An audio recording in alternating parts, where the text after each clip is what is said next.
El contenido del siguiente podcast está destinado a audiencias mayores de edad. Si este programa es escuchado por menores, se recomienda la compañía de un adulto.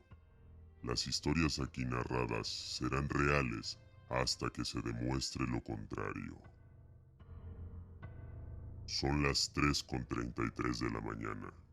Ha llegado el momento de cerrar las ventanas, no atender la puerta. Desde los estudios en el Callejón del Aguacate, se abren los archivos de la medianoche para narrar a ustedes las historias para no dormir. Historias para no dormir. Hola y bienvenidos sean todos ustedes a este segundo episodio de su podcast Historias para no dormir. Los saluda José Setune, editor de este podcast. Antes de comenzar, quiero tomar un momento para agradecer, en nombre de todo el equipo que hace posible Historias para no dormir, a todos nuestros amigos y familiares que se tomaron el tiempo y la molestia de comentar y escuchar nuestro episodio piloto. El resultado de este episodio lo pueden encontrar y escuchar ustedes en nuestro episodio 1. Así que Margarita Molina, Adriana, Laura, Elia Mónica, Javier y David Rodríguez, Elías Setune, muchas gracias.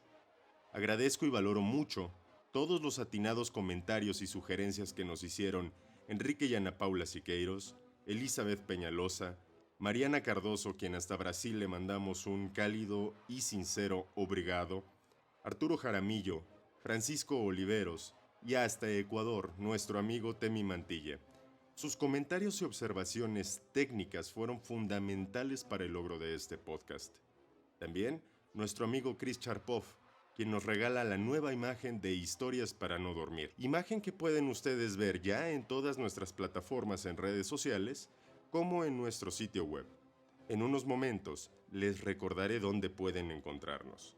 Hoy tenemos el honor de sumar a nuestra familia 2 colaboradores. Reddit es sin duda uno de los espacios más amigables y colaborativos del Internet. No es sorpresa que fuera ahí donde nuestro primer llamado resultara en la colaboración y generosidad de Lapsus Clavis y El Discrepador, quienes nos han hecho llegar 2 historias para el episodio del día de hoy. También, hoy damos la más cordial bienvenida a un nuevo narrador, Antonio Aguirre, quien prestará voz al tercer relato de este episodio. Nuevamente, muchas gracias a todos, y sobre todo a ustedes, nuestra audiencia, el que nos sigan en Facebook, nos comenten en Twitter, nos hablen vía Reddit, nos compartan sus historias en el correo, es fundamental para que sigamos llevándoles las macabras historias que habitan en la oscuridad de la noche. Así es que en Facebook pueden encontrarnos como Podcast para no dormir, en Twitter y Reddit como H para no dormir, en nuestro correo electrónico en donde pueden mandarnos sus historias, sus ilustraciones, cualquier comentario, duda, queja, sugerencia, lo que ustedes quieran. Estamos leyendo con mucho gusto todo lo que nos hacen llegar a istparanodormir@gmail.com. Esto es HIST para no dormir @gmail.com. Del mismo modo, istparanodormir.wixsite.com/podcast para no dormir será la casa de las macabras historias que habitan en la oscuridad de la noche. Es el estreno de nuestra página web. Ahí pueden encontrar ustedes, semana tras semana, la versión escrita de las historias que les quitarán el sueño. Los invitamos a visitar nuestro blog. El hilo conductor de este segundo episodio será el terror psicológico. En ocasiones nuestra mente y recuerdos pueden ser más escalofriantes que cualquier fantasma, conjuro, payaso asesino o monstruo imaginable. Nuestro amigo Lapsus Clavis nos recuerda que el tormento de visiones y recuerdos del pasado siempre encuentra la manera de volver, sin importar cuánto queramos mantener la distancia con ello. La primera historia, Los anuncios del metro, nos llevará de la mano por ese agónico camino al lado más oscuro de nuestros recuerdos. Narrada para ustedes por Nicolás Rodríguez. Después, de la pluma de nuestro amigo El Discrepador, un escalofriante relato sobre las emociones que pueden provocar los misteriosos seres que habitan en la oscuridad de la noche. impactos que es imposible borrar de nuestra memoria y a veces incluso de nuestro cuerpo. Nunca salgo de noche es el relato escrito por El Discrepador y narrado a ustedes por mí, José Setune. En su debut como narrador, Antonio Aguirre nos llevará a la vida de un joven que tiene que enfrentar el terrorífico peso de la verdad. Cuando piensas que la persona a la que debes todo en la vida realmente es un monstruo, las consecuencias son desastrosas. De la imaginación de Nicolás Rodríguez y de la voz de Antonio Aguirre llega Mi nombre es Rojo. Finalmente, una de las personas que más ha apoyado este proyecto desde su inicio, nuestro amigo Daniel Ulises Rocha, nos presenta la segunda parte del primer capítulo de su épica novela seriada de zombies, La Cuarta Transformación. Llega así Diez Ire, presentada a ustedes durante esta temporada inaugural por Historias para no dormir. Así que suficiente de mi parloteo. Vamos a abrir ya la caja de la medianoche. Y quien nos toma de la mano y nos guía por la penumbra será Nicolás Rodríguez. Muchas gracias por escucharnos. La siguiente historia nos la envía el usuario de Reddit, Lapsus Clavis. En esta historia, un hombre nos recuerda que a veces el horror y los demonios más peligrosos pueden invadirlo todo, incluso nuestra rutina diaria.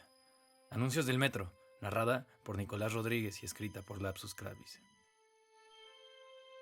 Todos los días me despierto temprano, exactamente a las 5 de la mañana. Tengo 2 empleos, no porque necesite el dinero, sino que me ayuda a mantener mi mente ocupada, ya que mi esposa murió hace varios años y me siento solo. Me levanto todos los días, me ducho rápidamente, tomo un desayuno y me dirijo a mi primer trabajo. Como la gran mayoría de la gente de la capital, utilizo el metro para llegar a ambos trabajos. Durante años seguí esta rutina y realmente nunca vi nada raro.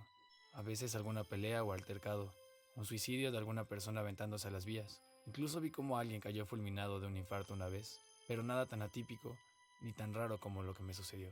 Salí de mi hogar y caminando deprisa en la oscuridad, me dirigí hacia la estación del metro. Llegué a la estación y saqué mi tarjeta. La pasé por el lector oyendo el característico pitido y crucé el torniquete. El día anterior había pasado por ahí, y el anuncio publicitario de ese lugar era distinto al que estaba hoy. Lo miré vagamente y pude observar a una mujer joven, con cabello lacio y una vestimenta particular. Un pantalón de vestir beige, una blusa blanca y un suéter azul marino. La mujer miraba hacia la nada y yo no atinaba a decir de qué era el anuncio, ya que la prisa solo me permitió ver con detalle estos colores y a la mujer, pero no el texto en letras cursivas que decidí ignorar. Caminé durante unos instantes y para mi sorpresa, encontré otro anuncio diferente al del día anterior. La misma mujer estaba en él, con la misma vestimenta, pero ahora la mujer estaba con las manos en la cintura y de nuevo mirando a la nada. Yo no soy especialista en marketing o algo por el estilo, pero consideraba bastante estúpido poner 2 anuncios del mismo tópico muy cercano el uno del otro. Me puse a pensar en qué momento colocaban los nuevos anuncios, llegando a la conclusión que probablemente era en la madrugada, cuando ya no había servicio. Hice un transbordo y en las escaleras vi otro enorme anuncio con aquella mujer. En resumen, vi otras variantes de aquel anuncio otras 2 veces, lo cual se me hacía muy raro. Siempre ponía atención a los anuncios que había en el metro, y con tantos años de viajar por el mismo trayecto, jamás había visto algo así. Al llegar el tren al andén y meterme en él, no me sorprendió ver de nuevo a la misma mujer de la mirada perdida que ya había observado anteriormente. De hecho, me empezó a parecer algo molesto y simplemente la ignoré, pensando en que era algo sin importancia. Como siempre, llegué a trabajar a las 7. Debía de soportar estar ahí hasta las 3, sabiendo que al terminar tendría que regresar al metro para dirigirme a mi segunda miseria del día. Cuando entré a la estación, aún tenía el recuerdo de la mujer. Tuve que luchar para sacarla de mi mente. Sin embargo, al llegar al vagón, volví a verla. Estaba ahí plasmada, congelada en la imagen, pero a diferencia de hacía unas horas, su mirada ya no estaba en la nada, sino fija en mí. Sabía que podía ser coincidencia. Aún así, era bastante llamativo que de todos los lugares del vagón estuviera viendo hacia donde yo me encontraba. La siguiente estación ya me esperaba la mujer. Me veía fijamente desde un anuncio en el andén, sin moverse, como a sabiendas desde dónde la miraría yo. Así continuó todo el trayecto, pero en vez de parecerme extraño, me pareció un poco desconcertante encontrarme a la mujer en la mayoría de los anuncios que veía, que el día anterior eran de otra cosa y que parecía clavar su vista en la mía. Sin embargo, volví a ignorar los dichosos anuncios, ya que mi lado racional sabía que era muy tonto pensar que la mujer me veía. Era realmente absurdo. Tal como en mi trabajo anterior, puse manos a la obra y terminé pasadas las 10 de la noche. Tomé mis cosas y me dirigí a la estación para regresar a casa. Ya dentro de la estación caminé hacia el andén y pude ver la silueta de la mujer a lo lejos. Pensé que estaría mirando a la nada, o mirando fijamente como lo había hecho durante todo el día. Pero no, su rostro en el anuncio era de miedo, como si hubiera visto algo terrorífico. Creí seriamente que esto era una broma de pésimo gusto, o que tal vez algún empleado enojado había hecho estos anuncios sin ninguna lógica y con el objetivo de perturbar. Pero no, mi lado racional sabía que alguien tuvo que revisar estos anuncios y que debió haber dicho algo al respecto de su contenido. El metro tardaba más de lo usual y mis nervios al ver la imagen homóloga del cuadro de Munch, El Grito, aumentaban paulatinamente. Llegó el tren y subí esperando que ella no estuviera ahí, pero lamentablemente mis esperanzas fueron en vano. Estaba siguiendo a todos lados y su rostro reflejaba cada vez más miedo. Había otros 2 individuos en el vagón que parecían no haber visto dicho anuncio. Tuve que sentarme y mirar hacia el suelo para tranquilizarme y buscar soluciones lógicas al problema. Evité mirar el anuncio e intenté aguantar todo el tiempo que faltaba para llegar al transbordo de la otra línea. El tiempo pasó y salí con rapidez hacia la correspondencia y vi otro. Si la mujer gritara físicamente, por lo menos estaría lastimándose las cuerdas bucales. En este punto, no me importó caminar rápida y nerviosamente con la mirada en el suelo y evitando mirar cualquier lugar donde fuera plausible encontrar un anuncio hasta llegar a la tranquilidad de mi hogar. Aunque solo me faltaban unas estaciones, sentía que faltaba un enorme camino. No sé cómo logré no ver ningún anuncio hasta que llegué a la estación cercana a mi casa, donde había comenzado todo. Mi mente recordó que el primer anuncio era de una mujer mirando a la nada. Yo sabía que debía estar ahí. Levanté la mirada lentamente y esperando ver aquello, el golpe que recibí fue tan fuerte que no tuve que esperar para correr y salir de la estación. Mi corazón se aceleró y empezaba a sentir un miedo profundo que no podía quitar fácilmente. La mujer, mirando a la nada, no estaba. En su lugar estaba un despojo humano, un individuo con quemaduras más allá de la comprensión que había deformado su rostro y su cuerpo. Yo sabía que era la misma mujer, pero no entendía por qué yo debía ver esos anuncios tan terroríficos. Esa foto era algo que alguien se encontraría en un foro con la etiqueta Not Safe for Work, pero no para un anuncio del metro. Prefería aceptar que estaba loco a que aquellos anuncios eran reales. Aquello escapaba fuera de toda mi lógica y comprensión. Llegué a mi casa y me tiré en la cama, casi a punto de llorar, intentando creer que eso que había visto no era algo real. Pero sabía que lo había visto. Cerré los ojos, intentando conciliar el sueño, esperando que eso me ayudara. Pude ver a la mujer en mis sueños, mirando a la nada o mirándome a intervalos. Al final pude ver que aquella mujer con las quemaduras me había despertado tarde. No llegaría a mi primer trabajo. Aún así no quería llegar. De hecho, no me importaba no viajar, al menos en un tiempo, en el metro. Me senté en la cama más tranquilo y miré alrededor. Vi sobre la cabecera de la cama una foto. Sentí como el miedo se juntaba en mi estómago. La mujer estaba ahí, vestida con un pantalón de vestir beige, una blusa blanca y un suéter azul marino. La mujer aparecía conmigo en otras fotos y en el closet colgaban dichas prendas en ese orden. Ella era mi esposa fallecida hacía muchos años que intentaba olvidar trabajando. Había muerto en una explosión en una fábrica, la cual había dejado irreconocible su rostro. Yo había bloqueado toda esa información para olvidar lo que había pasado. Mi esposa había muerto. Hasta ahí llegaba mi entendimiento. Comencé a ir al psicólogo. Le comenté todo lo que ocurrió y me realizó varias pruebas. Concluyó que tenía estrés postraumático y me dijo que era necesario o que necesitaría medicamento, por lo que me refirió a un psiquiatra. Esto me ayudó bastante. Al principio tenía episodios de ansiedad muy severos, pero fui mejorando y paulatinamente fui aceptando mi pérdida. A veces recordaba aquel día tan infeliz al pasar por los mismos lugares, pero era algo pasajero. Iba caminando por el andén de una estación. Vi a mi esposa en un anuncio, un texto en letra cursiva al cual jamás le había puesto atención. Tenía un mensaje el cual no podía ser más ácido. Seguridad laboral para ti. Mi esposa murió en aquella explosión provocada por una seguridad laboral deficiente. A día de hoy, aún no entiendo por qué ocurrió aquel suceso con los anuncios del metro. El discrepador nos recuerda que las peores cosas habitan en la oscuridad de la noche. Así que no salgan solos. Y sobre todo, no salgan de noche. Historia narrada por José Carlos Setune y escrita por El Discrepador, usuario de Reddit. Esto sucedió hace unos 15 años en un rancho de mi familia. A pesar de lo extraño de los sucesos, solo puedo recordar algunas cosas. Es como si mi memoria se negara a pensar en ello.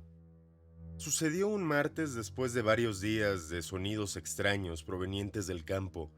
Eran gritos y gruñidos que no pudimos identificar como provenientes de algún animal en particular. Además de algunos golpes y sombras extrañas en la casa, los animales estuvieron inquietos al menos 3 días y noches. Durante estos días tuve un par de pesadillas que extrañamente no recuerdo.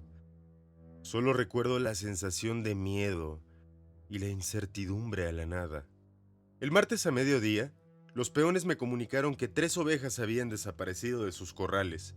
Esto no era extraño, ya que en algunas ocasiones brincaban la cerca y se escapaban, pero nunca se alejaban demasiado. Por lo regular los animales perdidos los encontrábamos en un pequeño claro cerca del río, a unos 4 kilómetros del rancho. Me dispuse a montar mi caballo y salir en busca de los animales perdidos. Eran cerca de las 5 de la tarde cuando inicié el trayecto que me llevaría aproximadamente 40 minutos debido a lo difícil del camino. Este era un trayecto que había hecho muchas veces. El paisaje no me era desconocido y estaba acostumbrado a los animales al acecho y a los ruidos del bosque. Sin embargo, ese día el campo parecía extraño, con sonidos un poco diferentes y ahogados. No le di mucha importancia porque en un par de horas estaría oscuro. Lo atribuí más bien a que los animales diurnos se preparan a refugiarse y evitar ser presas de las criaturas de la noche. Pero ahora que lo pienso, tampoco había sonidos de pájaros o insectos. Por momentos creía oír animales cerca y tomaba mi arma, pero siempre resultaba en nada. En todo momento el caballo se sentía nervioso, miraba a todos lados e incluso se detenía, se negaba a avanzar. Yo animaba al caballo a seguir y por fin llegamos al claro en donde en otras ocasiones había encontrado a las ovejas. Amarré el caballo y descendí. Las ovejas no se encontraban ahí, busqué huellas en los alrededores y no encontré nada. Parecía que sí había habido un animal cerca, pero las huellas no pude reconocerlas como provenientes de algún depredador. Al menos ninguno conocido por mí, ya que parecían garras que en vez de caminar saltaban, ya que se encontraban bastante espaciadas y eran profundas en unos pocos lugares. Según recuerdo, no pasé mucho tiempo en ese lugar, si acaso media hora como máximo, pero parecía que había pasado mucho más. Ya estaba por oscurecer y procedí a montar mi caballo y regresar. Habrían dado como unos 5 minutos cuando oí un ruido de entre la maleza cercana que me alertó y asustó al caballo. Desmonté y preparé mi arma, me acerqué a ver si eran las ovejas perdidas, y cuando estaba a punto de llegar salió rápidamente un niño de unos 7 u 8 años. Me asusté bastante porque pude haberle disparado. El niño se veía normal, tenía ropa desgastada pero limpia. Cuando le pregunté sobre sus papás solo se limitaba a sonreír. Entonces le pregunté de dónde era, que cómo había llegado, pues aún para una persona que conocía el trayecto y andaba a caballo era difícil llegar a ese lugar. El niño únicamente me señalaba hacia el sur, donde se encontraban un par de ranchos vecinos. Le pregunté qué hacía ahí. El niño solo sonreía. Pensé que tal vez alguno de los peones sabría de quién era hijo o de dónde venía, ya que en los ranchos vecinos había niños pequeños y los peones se conocen bien entre sí. Procedí a montar al niño sobre el caballo justo atrás de mí. El caballo estaba muy inquieto. Durante el trayecto le iba preguntando cosas, pero el niño solo reía y a veces señalaba hacia los ranchos vecinos. El caballo en un par de ocasiones casi nos tira de lo inquieto que estaba. Nuevamente el trayecto empezó a parecer conocido, pero no del todo.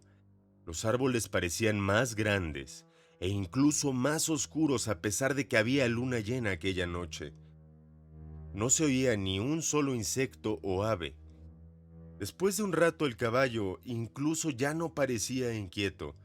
Más bien parecía hipnotizado y seguía avanzando en automático por aquel camino sinuoso. Después de lo que a mí me pareció como una hora, se me hizo muy extraño que no hubiéramos llegado ya al rancho, o al menos a ver las luces. El caballo había avanzado sin pausa y todo parecía mucho más oscuro, como si fuera muy de noche. Después de unos minutos avanzando me empecé a sentir extraño. El niño parecía como dormido. Cuando me di la vuelta para ver cómo iba, lo primero que vi fue que sus piernas fueron dejadas por todo el camino. Unas piernas largas y sin fin colgaban y seguían cayendo sobre el camino que íbamos dejando atrás. Me quedé sin aliento y al momento de ver al niño a la cara, vi sus ojos rojos y una sonrisa con unos dientes afilados que nunca he vuelto a ver, ni siquiera en los animales más terribles de la naturaleza. Mi mente se paralizó y sentí unas garras afiladas que se aferraban en ese instante a mi espalda. El caballo relinchó y salió corriendo a todo galope, casi me tira al suelo, pero el miedo y la desesperación de alejarme lo más posible de aquella criatura hicieron que me aferrara al caballo con todas mis fuerzas y a la vez intentar deshacerme de esas garras que clavaban en mi espalda. Después de unos minutos de galope desenfrenado me di cuenta que ya no tenía al niño a la espalda, sin embargo seguía teniendo las garras clavadas en ella como si el niño siguiera ahí. Nos acercábamos al rancho y podía ver las luces. En ese momento dije, ¡gracias a Dios! Instantes después perdí la conciencia. Cuando desperté 2 días después en el rancho, me contaron todo lo que le había pasado a mi caballo y a las ovejas. Al otro día los peones me encontraron en el claro cerca del río. Mi caballo estaba muerto y le faltaba una pata. Además tenía rastros de haber sido atacado después de muerto. De las 3 ovejas perdidas solamente encontraron 2, muy cerca del caballo muerto. Las ovejas estaban mutiladas. De la tercera nunca se encontró nada. Cuando le conté la historia de lo que me había sucedido a los peones, nunca supe si no me creyeron o no quisieron creerme, ya que en su cara veía una muestra entre miedo y negación. La única prueba que tengo de que algo me atacó ese día fueron las marcas que aún tengo en la espalda que parecían como quemaduras de unas manos pequeñas con garras imposibles que me provocaron heridas profundas como cuchillos. Nunca he vuelto a ir al claro del río solo. Tampoco salgo cuando está por oscurecer. A la fecha, a veces en mis sueños todavía siento aquellas garras en mi espalda y la visión de piernas por el camino no me abandona.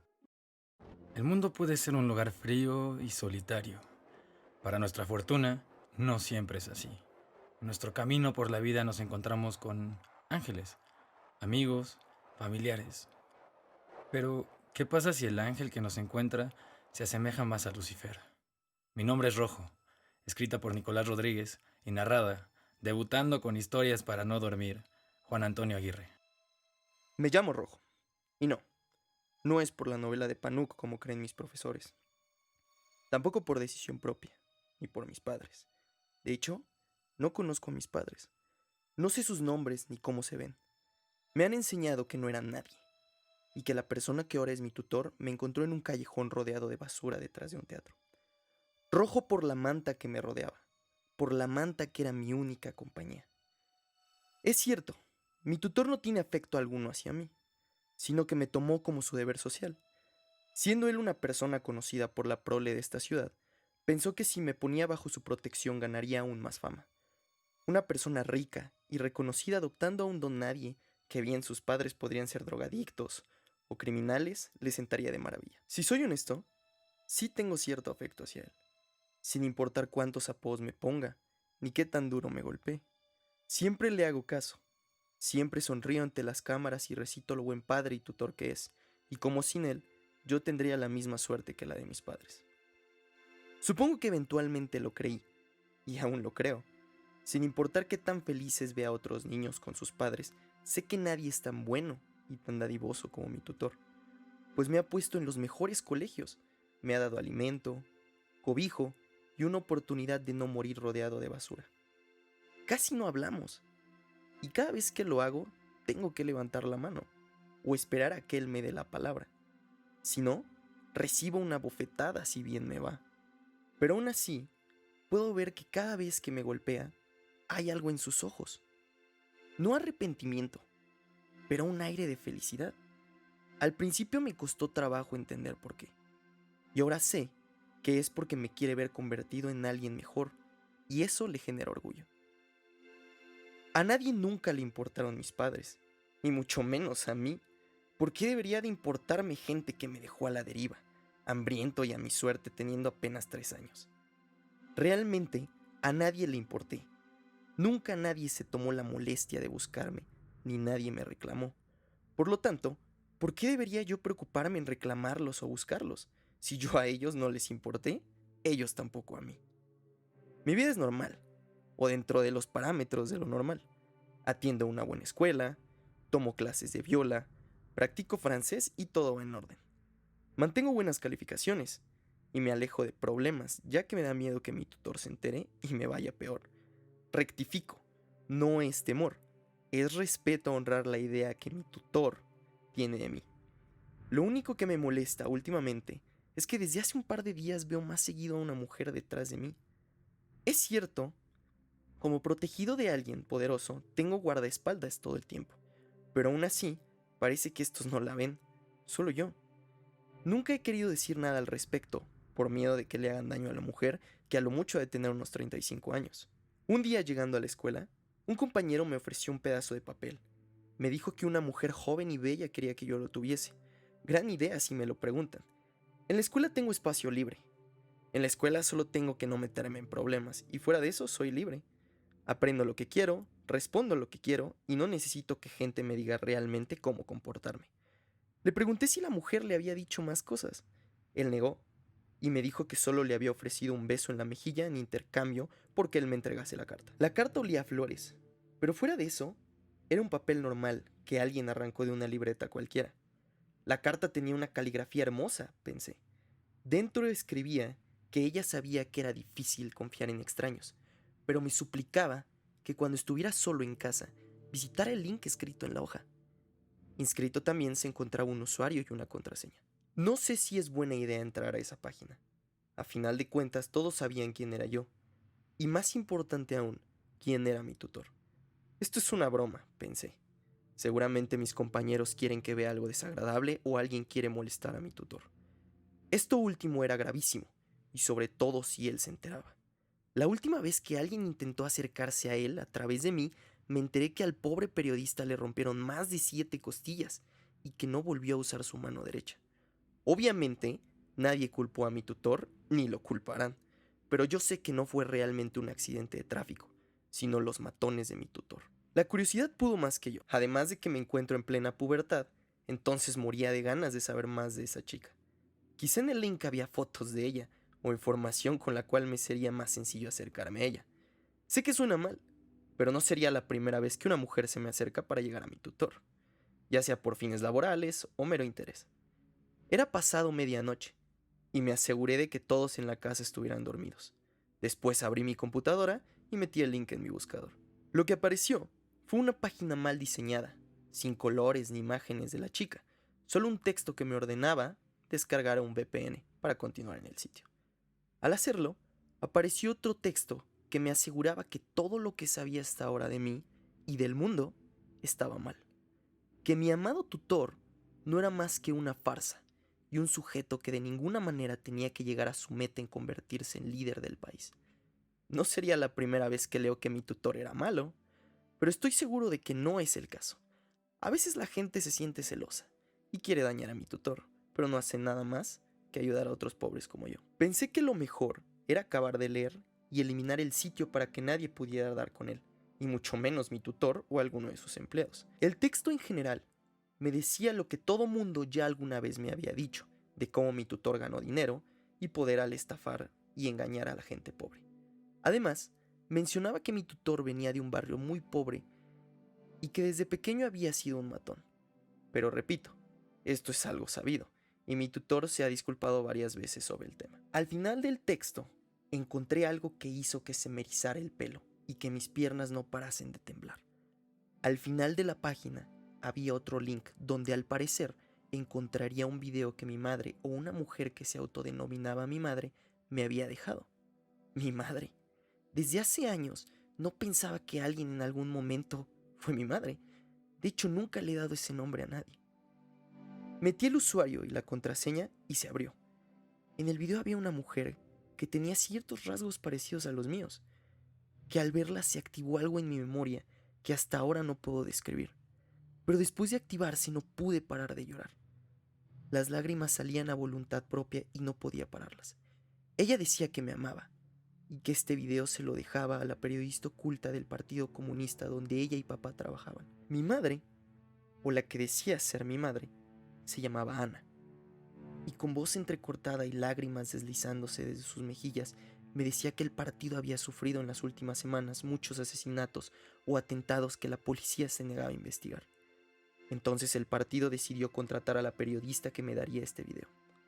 Ana me aseguró que la periodista era amiga de la familia y que era de confiar, que en el peor de los casos donde ella y papá murieran o desaparecieran, me daría el video al cumplir los 16 años, para que pudiera procesar toda la información y hacer mi propio juicio. El Partido Comunista era la resistencia más fuerte en ese momento en contra del partido donde mi tutor ahora se encontraba, y si bien en ese momento mi tutor ya tenía dinero suficiente como para hacer lo que quisiese, todavía no poseía un cargo tan importante dentro del partido.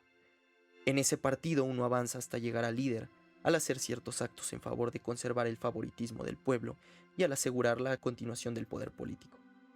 Mi madre creía que mi ahora tutor era el que estaba contratando asesinos a sueldo e incluso matando a las personas más importantes del partido donde ella y papá trabajaban. Ella temía que para finalizar el día la única restante sería ella, pues mi padre había salido hace horas y no había regresado. Ellos como líderes se habían mantenido parcialmente protegidos, pero eso no duró para siempre, y que ahora temía que habían tomado a mi padre. Mi madre se disculpó por ponerme en la situación en la que me encontraba, que yo había sido el mejor regalo del mundo, que nunca había sentido tanta paz como al escucharme reír y que mi padre y ella nunca habían sido tan felices como fueron al saber que tendrían un hijo. Sollozando esta vez, me decía que habían esperado resistencia por parte del otro partido, pero nunca de este tipo.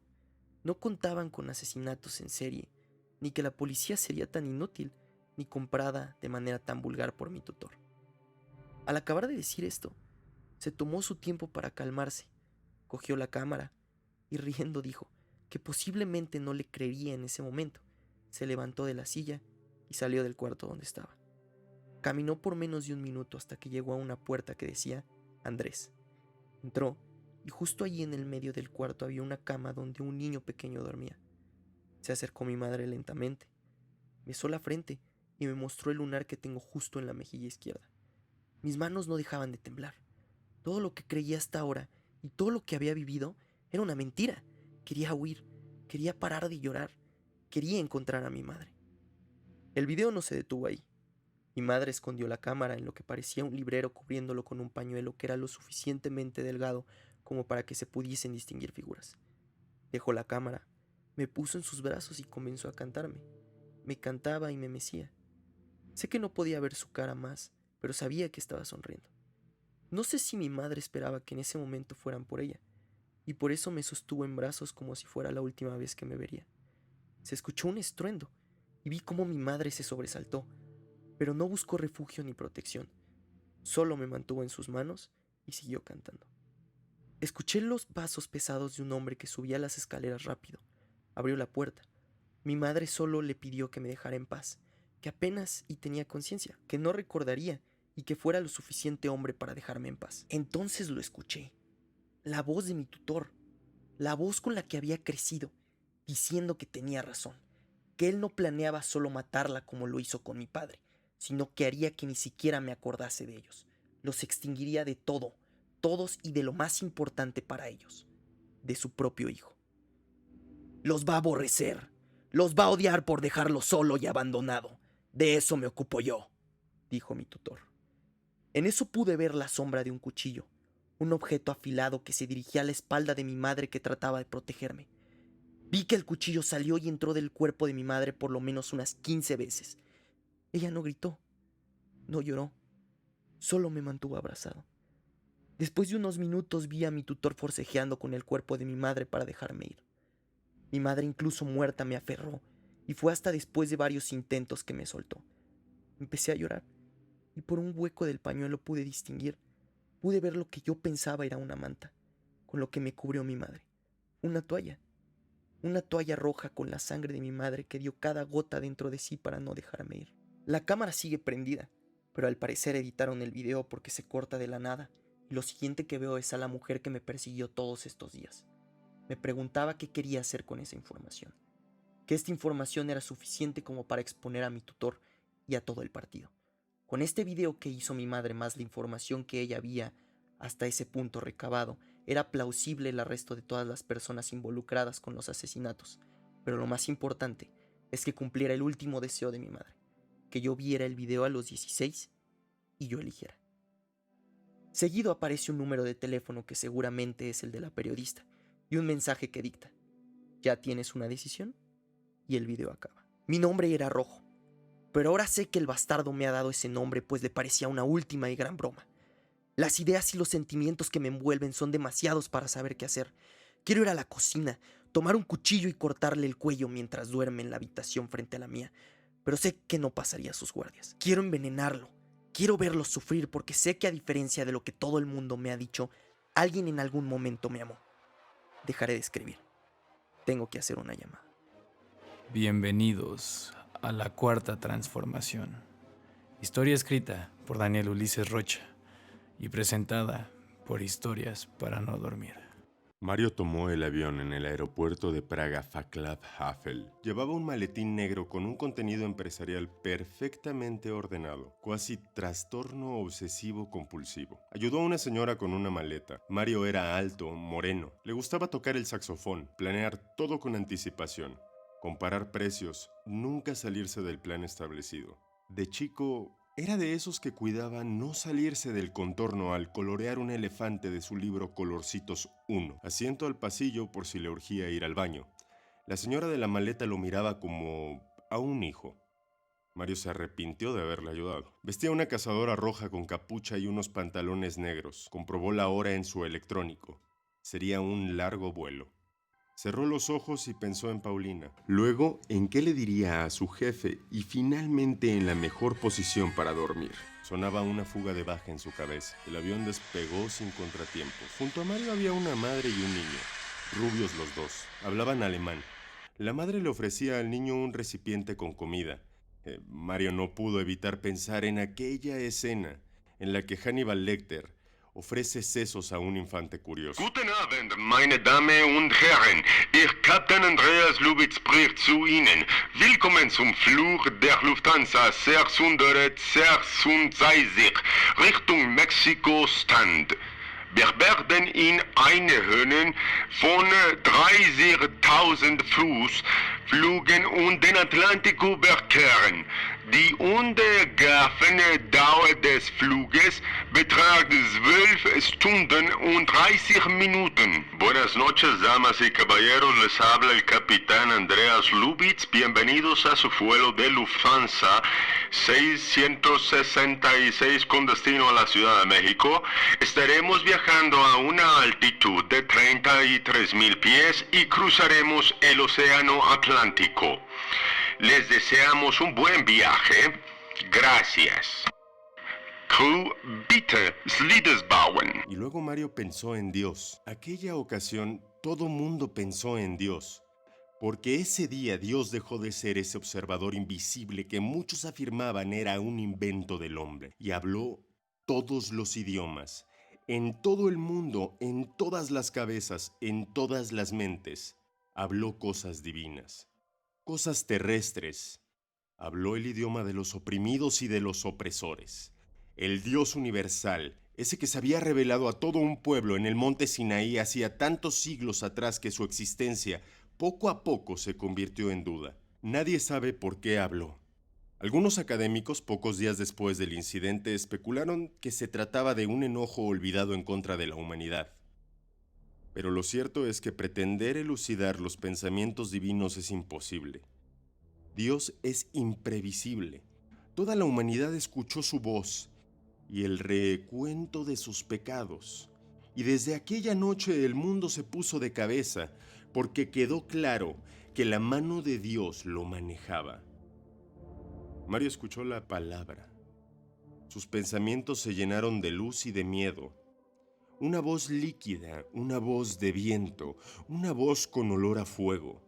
Y después del incidente, nadie pudo referir las palabras exactas, pero todo el mundo sentía su significado. Una obra de arte les había crecido en los sesos, una nueva ley les había sido impuesta en el corazón. Los pasajeros se miraron, intentaron encontrar entre ellos al sabio que les quitara la duda.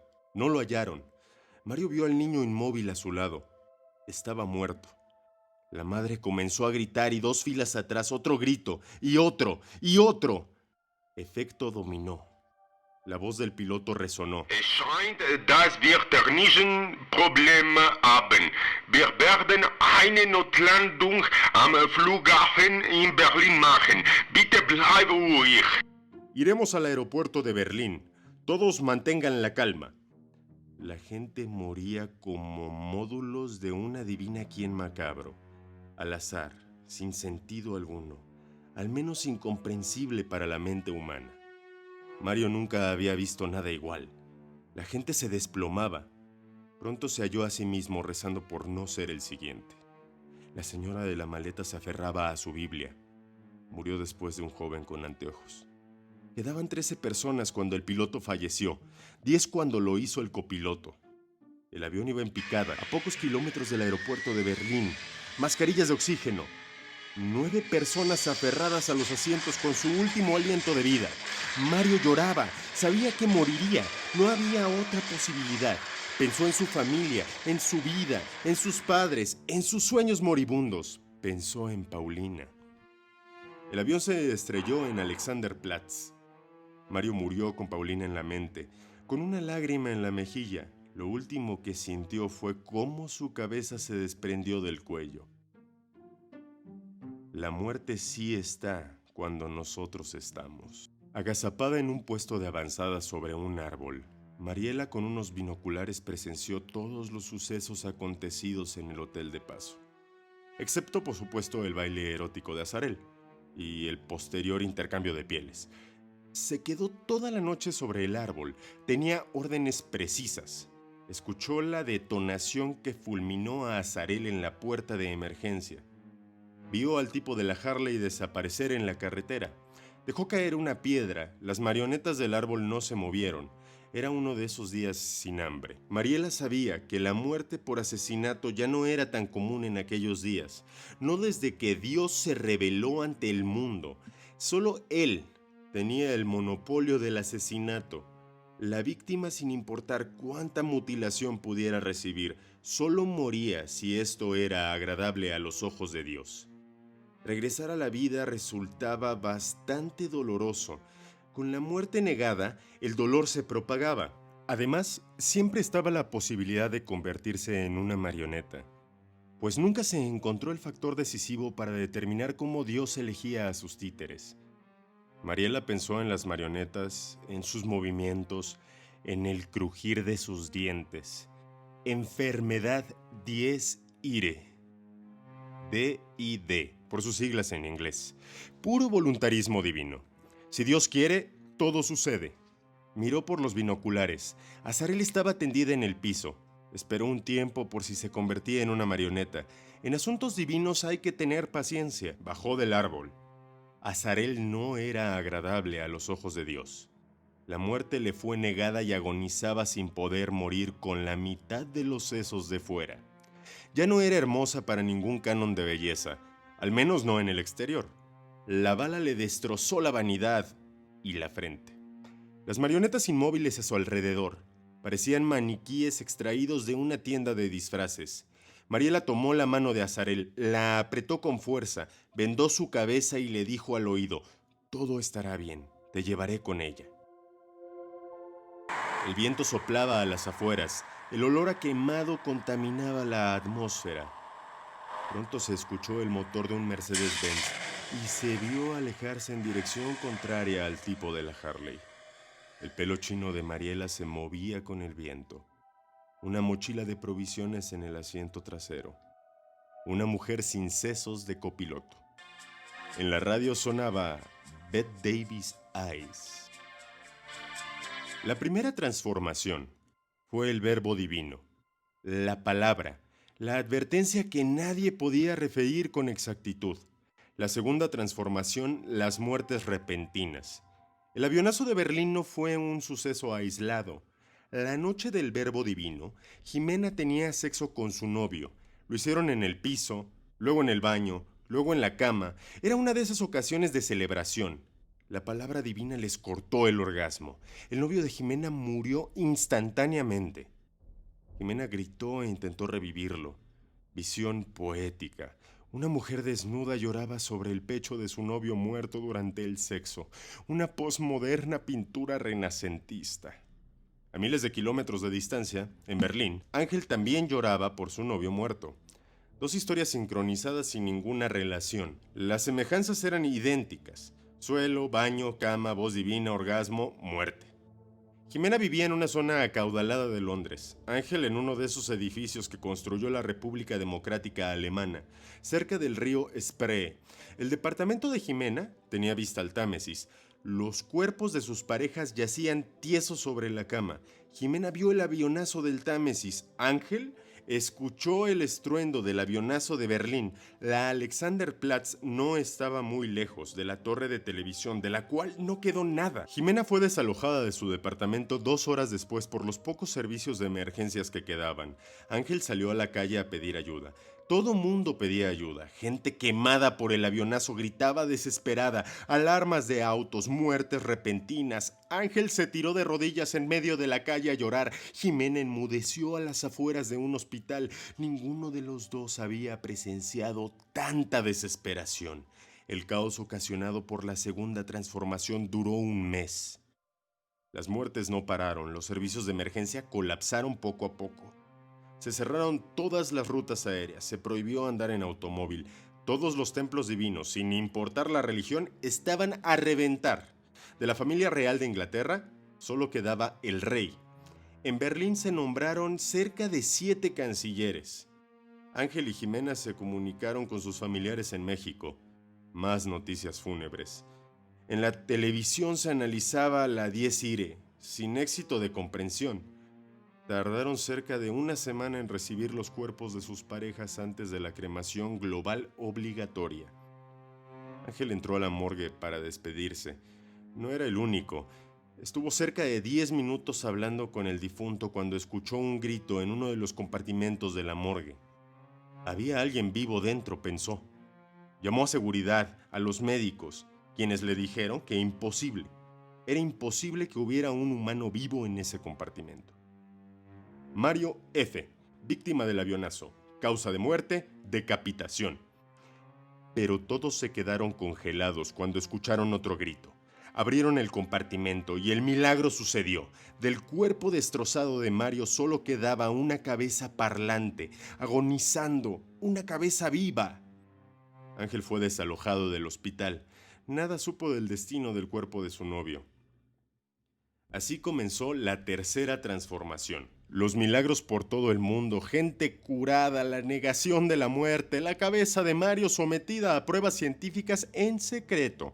Se acabaron las muertes repentinas y hubo un júbilo de fe cuando los milagros se propagaron en masa. La tercera transformación fue, primero, un hálito de esperanza y después el paso previo al fin del mundo. Jimena vio el cuerpo de su novio convertirse en cenizas. Recibió una caja con los restos y se fue a su departamento. Las rutas aéreas se restablecieron. México la esperaba. Tomó un taxi, puso su maleta en la cajuela, tomó las cenizas de su novio y se despidió de su departamento. El taxista fue amable hasta que un auto los impactó a orillas del Támesis. Apenas si pudieron salir del automóvil. El agua estaba helada. Jimena salvó la caja de cenizas remojadas.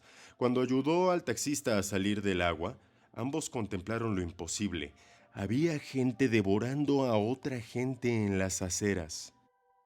Fue el día en que aparecieron las marionetas.